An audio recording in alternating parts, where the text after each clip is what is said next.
Welcome to Forest Dot Chat, where we talk about individual endeavour in Western Australia, what it takes, what it means, and how you do it. I'm your host, Paul Vandermeer, and in today's episode, we're talking with Shane Sewell about Collie Trail Runners. Trying something a little bit different for this episode of the podcast. It has been recorded outdoors in the park after parkrun. And there are plenty of birds, there's heaps of wind, and there are cars driving around the outside of the park. So if you hear anything strange, it's normal. Shane started running trails about 8 years ago, and about a year ago started Collie Trail Runners. Welcome to Forest Dot Chat, Shane. Thank you, Paul. Thanks for having me on the show. It's a pleasure. Shane, what is Collie Trail Runners? Okay, Collie Trail Runners is a group of trail runners, not necessarily just runners. We've got a walking group as well. We go out every Thursday night, hit some trails just out on Mornington Road, usually for an hour. Like I said, we have three groups. We have a walking group, which my wife, Jen, leads that group. Then we have two other running groups, one that'll do around the 7 kilometre distance, and then I'll lead the second group, which will go a little bit further and a little bit faster as well. So we've got the three groups at this stage that hit some of the backyard tracks, as I call them, out there to explore the wonderful tracks that we've got. I interviewed Sue Marie the other week about doing the Cape to Cape, and she said she got her start walking the trails of Collie. How much reuse of trails do you do? Yeah, there's Thursday nights. Actually, Sue Marie is our third group leader for the second running group.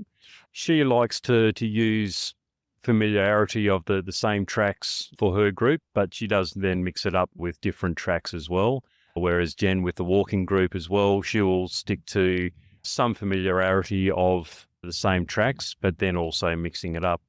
Where I like to mix it all up all the time. So there's so many different options of tracks out there that, yes, we'll use a part of the same tracks to start with, but then always mixing it up with, I'm always finding new tracks, or kangaroo tracks as I'll call them, to go and explore. There's always something different tracks that we can explore with. Yes, we do use the same tracks, but then there's plenty of other options as well. It's an amazing area to be able to do this in. Oh, absolutely. And this is just a one small section that we utilise. We do go out to Harris Dam to do some other recon runs out there. There's future events that we run out there as well with the Perth Trail Series. They have the Collie Trail Fest. So we do a bit of sneaky training out there on the tracks there to build up confidence and everything for our runners that get out there. So that's the same again. There's so many tracks out there, mountain bike tracks, fire roads, single tracks. The options are endless. That's just two areas that we utilise on a regular basis. But yeah, there is heaps of tracks out there to explore. Okay, so I was talking to how the Collie Trail Runners started off.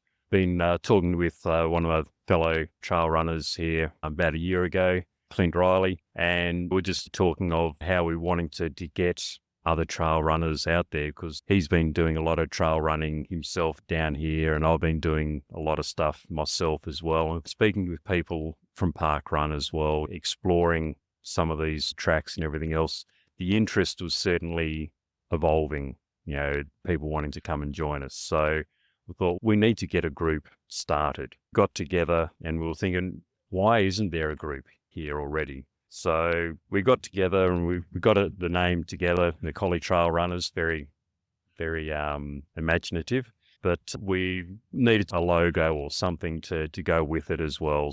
Collie Trail Tourism, the Wambenja Trails. The Wambenja is a pasquigale, I think they call it. It looks like a squirrel, but it's not a squirrel. It's like a numbat. But the Wambenja Trails, the Wambenja is part of the logo. So we thought, let's play on that. So because that is a licensed trademark, so we had to get permission through DBCA to use the image of the Wambenja for our use. So we got permission from DBCA, and with the help of my daughter, we come up with the design of the Wambenja, and then we put on a pair of running shoes on the Wambenja just to to keep the same image, but just to mix it up a bit as well. So that's where the logo came from. So it's tying in with the Collie Wambenja Trails with a slight variation. So we had the name, we've got the logo. We said, okay, so we've got a Facebook group to go it all together, where it's a public domain, so people can come and have a look. Collie Trail Runners, or one word. Any trail running events that we've got coming up, we'll usually post up there for our Thursday nights. Wednesday evening, I'll put up a poll up there, just more so to get an idea of who's keen on coming along. Basically saying where we meet up, what time we start, and we'll have a poll there for the 3 groups, or if there's multiple groups, for the walking, the running group, or the 2 running groups. So you can select what group you're keen on doing.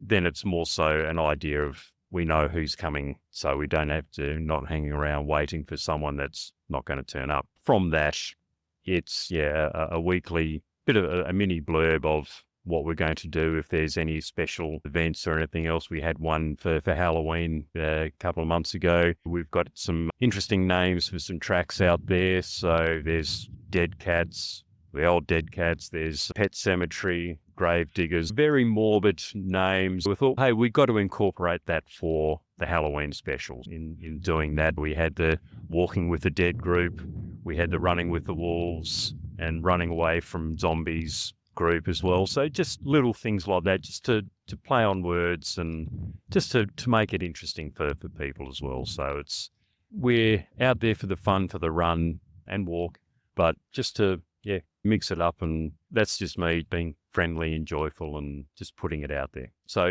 the page, like I said, is public group. So if any other people thinking that they're going for a run, they can put up there saying, hey, going out tomorrow morning, 6 o'clock, for a 2-hour run. If anyone's interested, it's just putting it out there. People that don't want to run by themselves or want to run with someone else, someone puts something up there, feel free to join along, tag along. Then if there's been any other events that we've done, if there's been group photos or whatever, just to put everything out there. There's been other events that not necessarily trail running. There's some of our trail runners that still think they are road runners, but we know deep down they are still trail runners. Those events, wish them all the best for the event and photos and everything else after. It's just a nice group that we can share running experiences. Primarily a social running group. Oh, absolutely. Yes. Yeah, there are some that have got the very competitive streaks in them, but we all do to a certain extent. But it is, yes, just a very social environment. And if they want to, they can go off to all these other events. Oh, absolutely. Absolutely. Yes. Yeah, all the Perth Trail Series, the Collie Trail Fest, they've been holding the event down here for the last 4 years now. That this year, we had a good setup. We had probably 18 runners for the weekend, because it's a Friday night run by headlight. Then there's Saturday, there's a 5 kilometre, 10 kilometre half marathon and a full marathon on the Saturday. Then on the Sunday, there's a 5, 10 and a half marathon distance for the Sunday as well. Over that weekend, we had some doing just the Friday night, some doing the Saturday, some doing the Sunday, and then some doing the whole lot. That as a group, because we've got these shirts made up. We got them made up locally through one of the businesses here. She did a wonderful job. These are supposedly the prototype, which I'm going to get around to changing and modifying again as well, but that's certainly just a time thing at this stage. But to have 18 odd runners in the same shirt, they certainly stand out from the crowd. It was great to stand back and watch that, either before or after, or even during the event, seeing these white flags, white shirts out there showing off a little squirrel to the group. It was great, because these Perth Trail Series events, the people that come down, it's mainly from Perth, but all around the state, come to these events. So to be able to have some local representation to these events really shows how good these events and how good these tracks are, that we've got these people willing to go out there and basically share these tracks, because you can't have them all to yourself. They are just wonderful tracks. The Trail Fest itself is mainly on mountain bike tracks, which is so super flowy and just absolutely wonderful to run on. Even good to ride on, but so much better to run.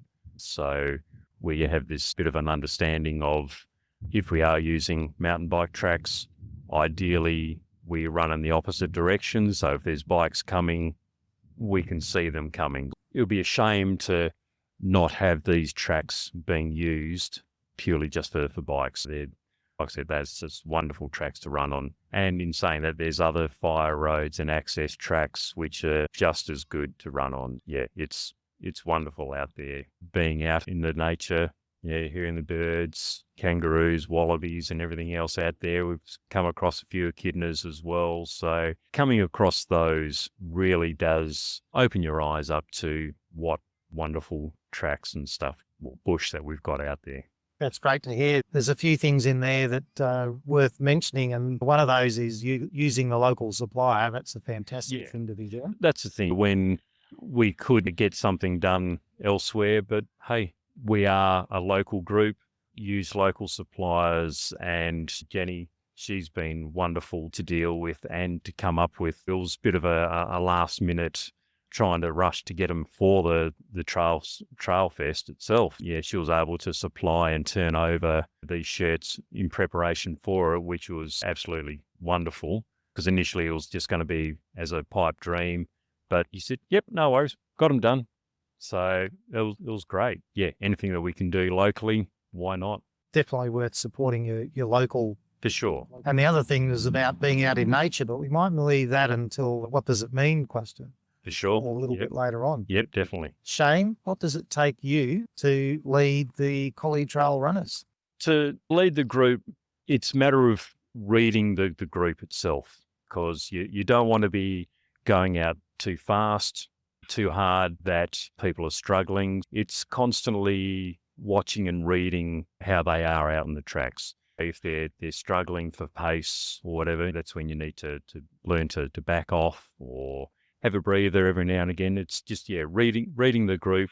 If there's a lot of talking and everything else going on behind, you think, hey, they're not really working that hard. So that's when you decide to crank it up a bit and say, to make them work. So it's, reading the runners, what their capabilities are, and adjusting to suit. It's also a matter of not distracting the group as well, because a lot of them are new to trail running as well. So they are probably watching the runners' feet in front of them. So calling out if there's any obstacles, any tree roots or toe grabbers, as I call them, because any rocks and tree roots, they certainly grab the toes and bring you down. Keeping them aware of any obstacles or anything else they may not be aware of. But in saying that, if there's kangaroos or things out on the track that are worth mentioning, either to have a mini break or whatever, just to point out these wonderful things out on the track. Being running a lot longer now, I can see way in front of me where I'm putting my feet, so I'm not looking directly in front of me. So I can still scan in front of me and then still scanning around, looking at kangaroos or things in the bush. So knowing not to over distract them so they're not going to be tripping over anything and causing any grief, because we don't want any of that. Definitely don't want any grief. Not out on the trails. Not anywhere, really. No, yeah, we had one Thursday night that's in a similar area that a few people have stumbled over a few things. And yes, there was a little bit of carnage, but nothing major. You're not a trail runner if you haven't fallen over and kissed the dirt at some stage. Yeah, we've all been in that scenario. Yeah, that's the nature of the beast, isn't it? Absolutely. If it was all paving and everything else, it's too boring.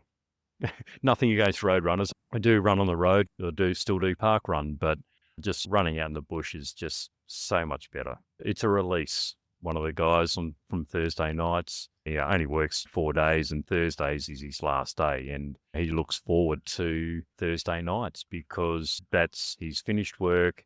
He can just switch off and go out and enjoy the tracks, and just puts him in a happy place, which is one of my things that, out in the bush is such a happy place to be. By, able to have that as a release, that's great. That's what we're here for. It's not just trail running, but knowledge or life in general. Knowledge should be shared. Why have it all locked up inside your head where it's free for everyone to use? So to pass on that knowledge or the availability of these tracks and everything else, it's there to be shared. So I'm just passing on what wonders we've got here. It's for everyone to share and enjoy. One of the beauties of being around an area that has so much of that type of space, that even though you're sharing it, there's not a whole hell of a lot of people around you, so it's easy to share. Oh, absolutely. The amount of times that I've run either out by myself or with others, usually it's fairly early in the morning this time of the year, before it gets too warm. The amount of times that I've come across other mountain bikers or other runners or anyone out in the tracks, there's not a lot of traffic out there, but you can see where there has been other bikes or footprints and everything else out there. The tracks are definitely getting used, but there's so many tracks out there that not everyone's on the same one at the same time. Like I keep on saying, there's so many tracks out there. To fill them all up at the one time,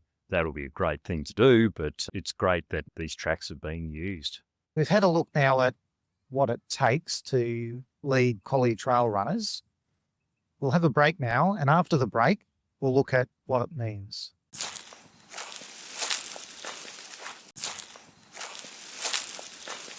We've had a look at what it takes. Now, let's have a look at what it means. Shane, what does it mean to you, your family, or the community that you're able to lead the Collie Trail Runners? The group is a social group of trail runners.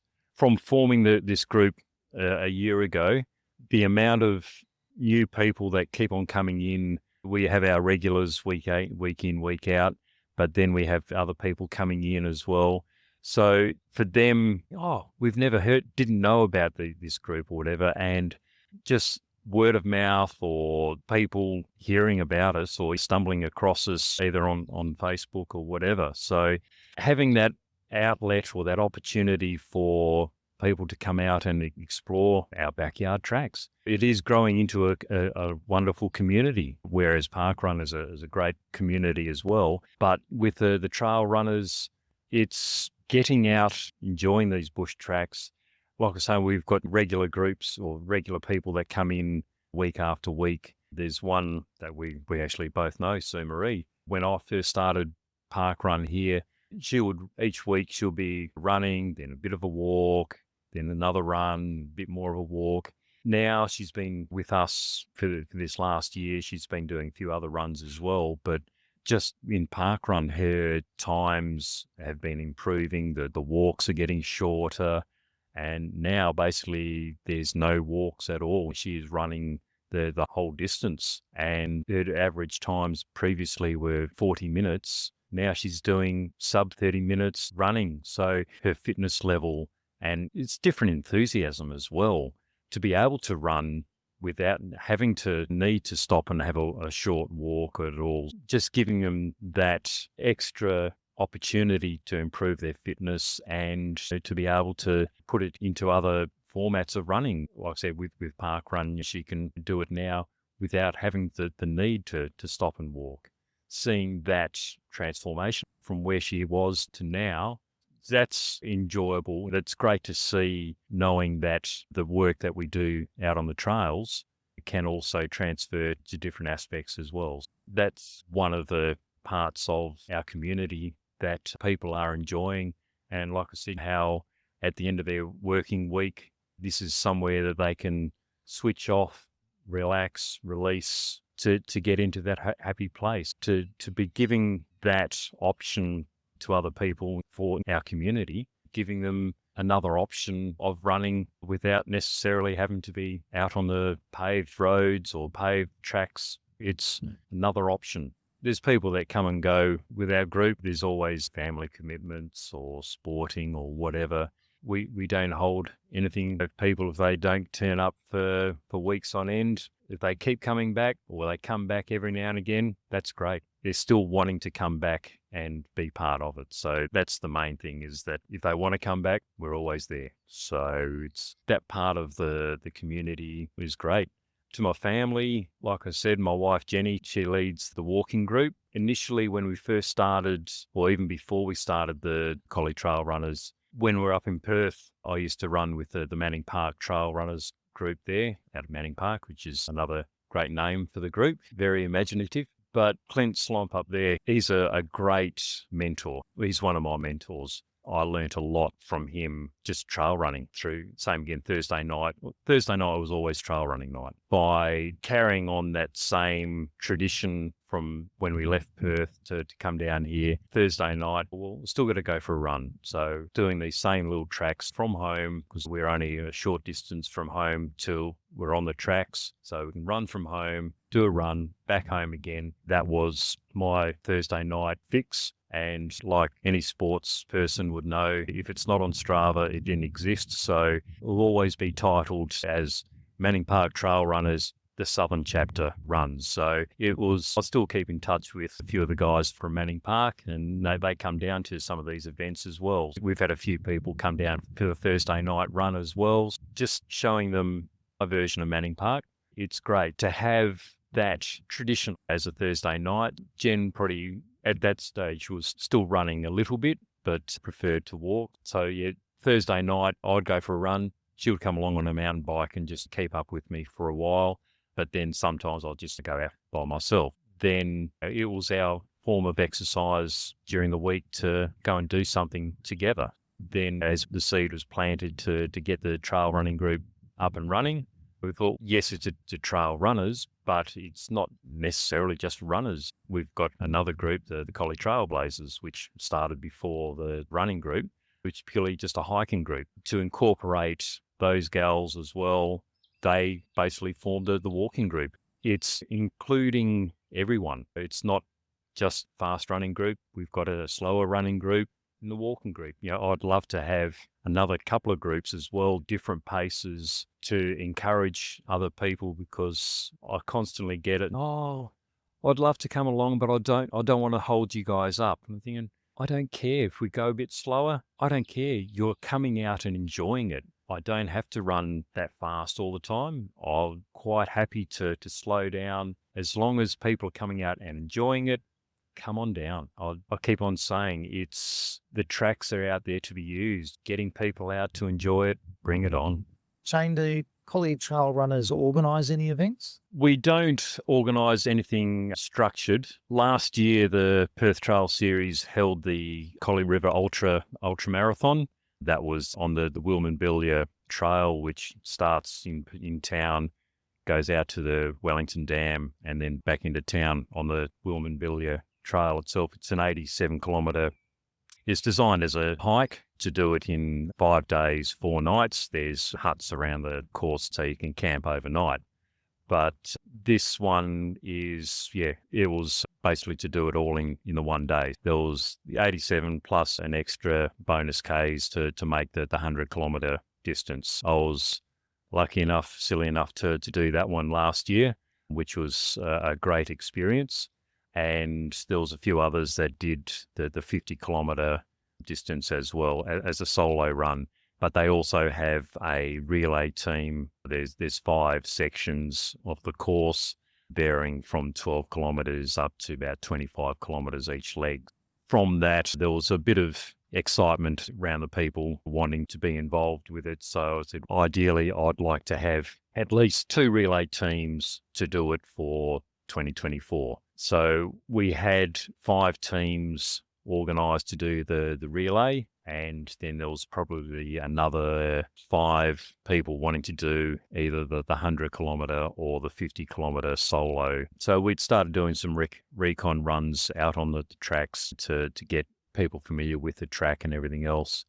After our first recon run, we actually I got an email from the event holders that the event was actually going to be cancelled. So that was devastating news to our group, because there were so many people wanting to actually do it. Speaking to a few of the people, I'm thinking, let's hold our own. It'll be the same day, but just a shorter version. So we'll just do the 50-kilometre distance. So from Wellington Dam back into town to Menningup Pool. So we thought it's on the Wilman-Bilya Trail and it's 50 kilometres. So, hey, let's call it the Willy Billy Fitty. So that got the seed planted, and so it was going to be over the same 3 legs of that course. So it's not being as a race as such, it is going to be purely as a group run. So I stipulated that if you're doing leg 1, we're all leaving as a group and starting and finishing as a group, because we don't have the luxury of a tail walk or a tail runner or anyone out there. So by everyone being as a group, we know that we're all there together, get to the next transition point. If people are just doing leg 1, or they're doing leg 2 or leg 3 or doing the whole damn lot, that's up to them. So coordinating the start and finishing for different groups as well, that was a bit of a fun challenge getting that, because ideally I wanted to get everyone finishing at Minningapool at the same time. So having the ones doing the full 50 Ks, yes, they needed to start so far in front and everything else. It turned out to be a wonderful day. The weather was perfect.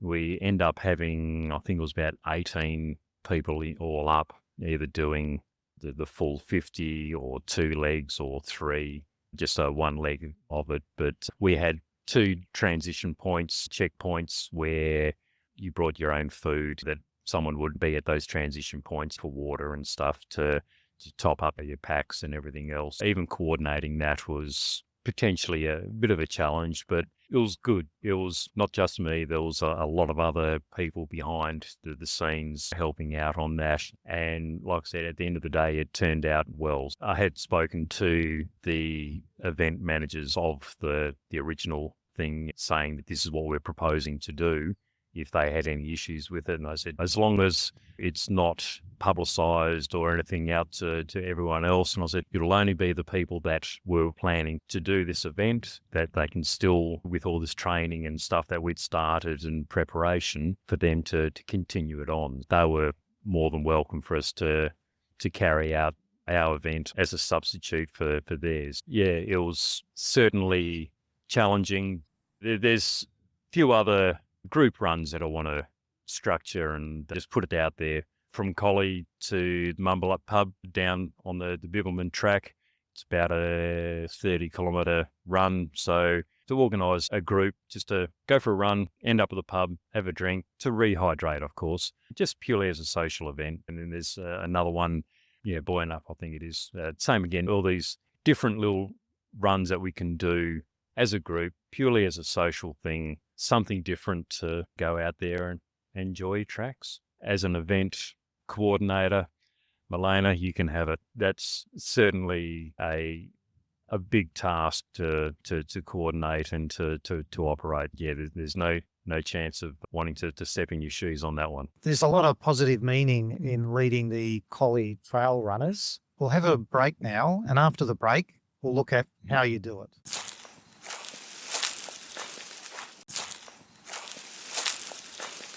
We've had a look at what it means to lead the Collie Trail Runners. Now we'll have a look at how you do it. Shane, how do you do it? Okay, so like I've said before, we've on our Trail Runners Facebook page, I'll post up on the Wednesday night we've got a poll there of which group you would like to participate in or where we're starting. Just a brief blurb of if we're meeting at our normal Dead Cats Trail hub, or if we're going out to Harris Dam, which we will be doing that a bit later on in preparation for the Trail Series Trail Fest. For the actual groups themselves, each week I'll try to encourage other runners in each group to lead the group for that night. I get mixed reactions. They're saying, oh, I don't know where I'm going, or I don't want to lose or anything. It's matter of building up the confidence in them to be able to lead the group. It's not like they're leading them out blind. I'm always there anyway, but just to build up their confidence for themselves to be able to lead the group, to make the decision on, okay, yes, if we were to go this way, we can shorten this track, or we can, I like this section, we can go and do this.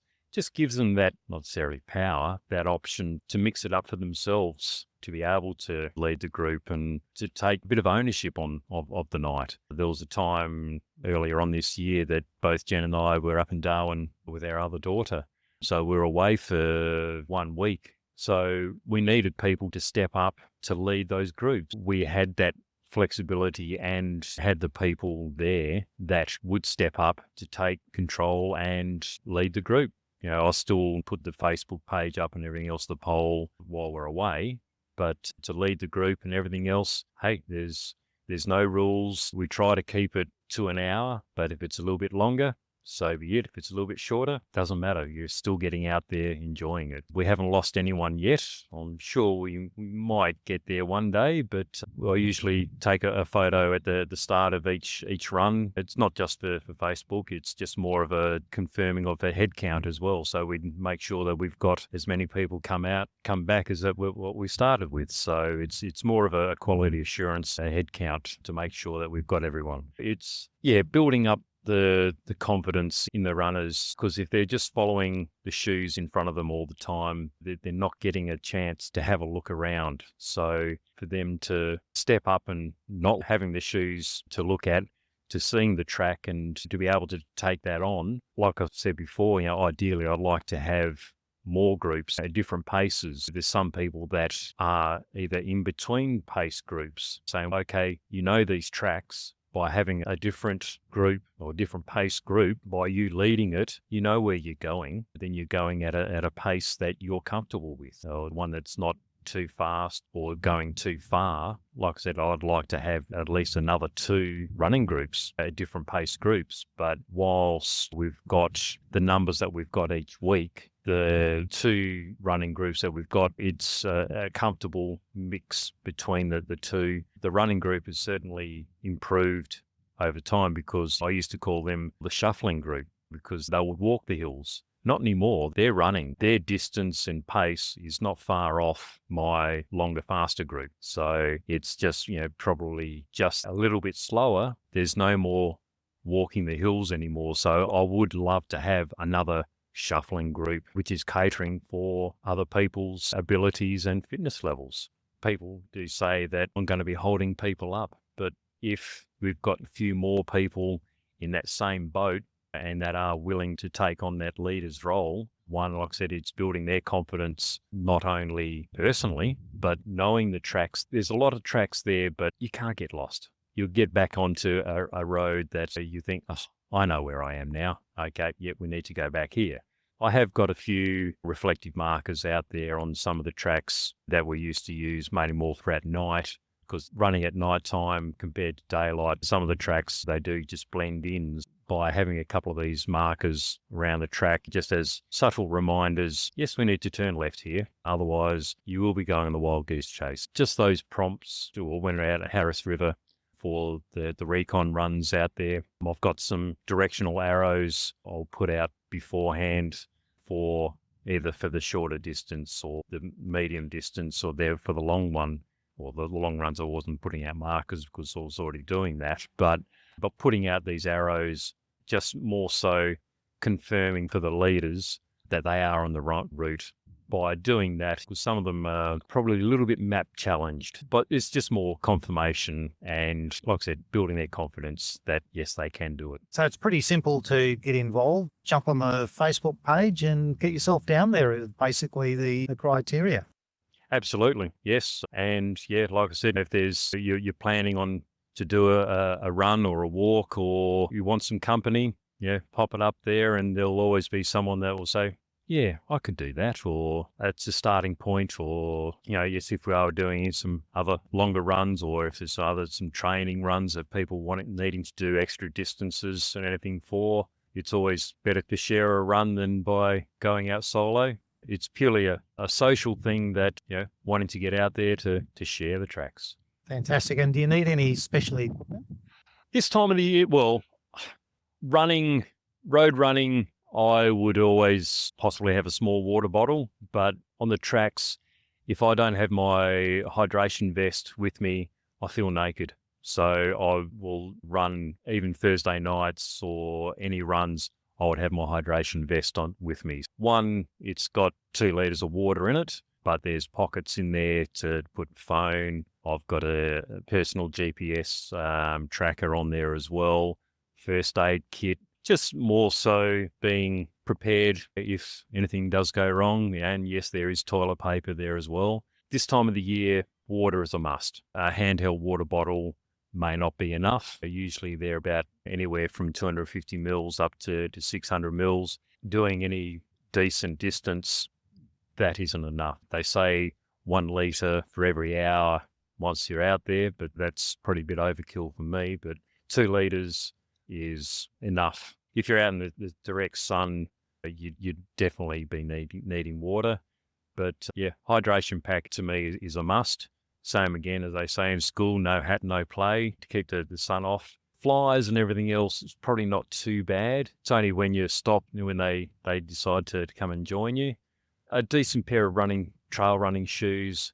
The trails and tracks that we've got out here, you could get away with some just running shoes, but there are some rocky bits and sandy bits that a good pair of trail running shoes with decent grip on them would certainly benefit. A trail running shoe compared to a road running shoe is just more so cushioning and probably a bit more breathability as well. A lot would also have gaiters over their shoes, which is basically more to stop sticks or sand and stuff getting through the shoelaces into your feet, just more to keep any grass or prickles or anything else out. But besides that, yeah, just a sense of adventure. Yeah, the phone reception where we go is a little bit patchy. To always have phone coverage is not necessarily a viable option. So the GPS that I've got, that is purely a satellite device. That one I can send and receive messages. If anything,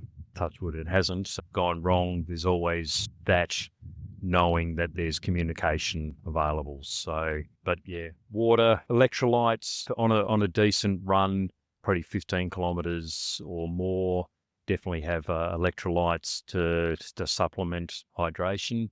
I used to use a lot of gels when I was road cycling, but gels probably more just purely as a backup if you did hit the wall or anything else. The wall, basically you just run out of energy. A gel will certainly boost up the energy level enough to get you home anyway. Usually jelly snakes or red frogs, just a bit of a mini sugar fix just to keep you going. Usually bars. For when I did the ultra, I would, every 10 kilometers, I would stop and have something to eat.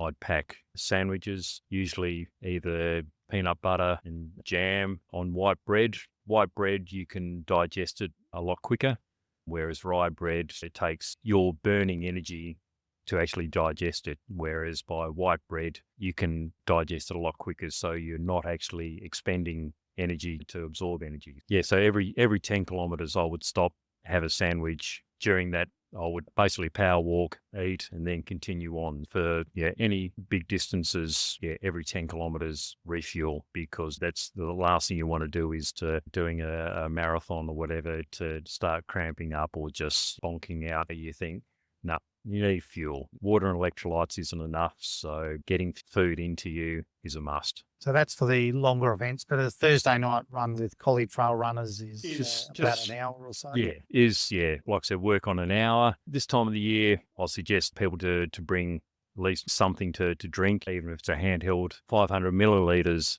water, a handheld bottle, because yes, we start at 6 o'clock in the evening. It's still warm. To have something with you, it's always rather have it and not need it than not have it and need it. It's not much of an inconvenience to carry half a litre in your hand, or by having your hydration vest, you've got your water there. If needed, it's there. If I'm running out in the trails, if I don't have my vest, I feel naked, thinking something's missing. It's not right. Thank you very much, Shane, for being on Forest.chat. And Forest.chat listeners wish you all the best with your future endeavours. Thank you very much. It was a pleasure to be able to share our story. It's myself, my wife, and even Clint. We've got the ball rolling. It's a community, it's a group effort to be part of something for people to enjoy. You could gather there's a bit of passion to it. I love it. While I can still run and get out there to pass it on to other people, I will. it's been a privilege to be able to share this story. Fantastic. Thank you very much. You've been listening to Forest.chat, where we talk about individual endeavour in Western Australia, what it takes, what it means, and how you do it. I'm your host, Paul Vandermeer, and in today's episode, we talked with Shane Sewell about leading Collie Trail Runners. Remember, there are 4 ways to get involved with Forest.chat. Share the domain Forest.chat with your friends and family and people you meet. Listen to the episodes at forest.chat/episodes. If you do something interesting that others might want to do, go to forest.chat/interview. If you want to support a local business, go to forest.chat/advert. I'm looking forward to joining you with our next guest. Until next time, enjoy making it happen.